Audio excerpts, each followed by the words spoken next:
Heavenly Father, I come before you with a heart full of gratitude, lifting up my family and friends into your loving hands.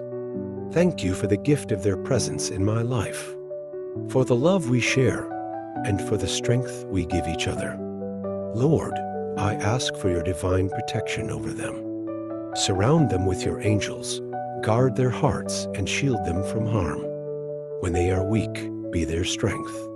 When they are lost, be their guide. When they are weary, be their rest.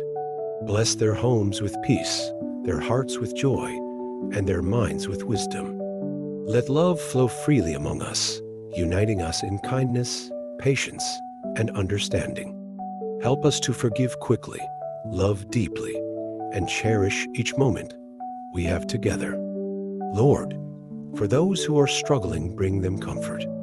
For those who are sick, send your healing. For those who are burdened, lift their worries. Let them feel your presence, knowing that you are working all things for their good.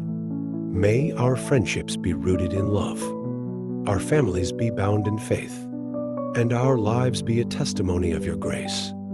Let us be a light to one another, lifting each other up and standing strong together, no matter what comes our way. In Jesus' mighty name, amen.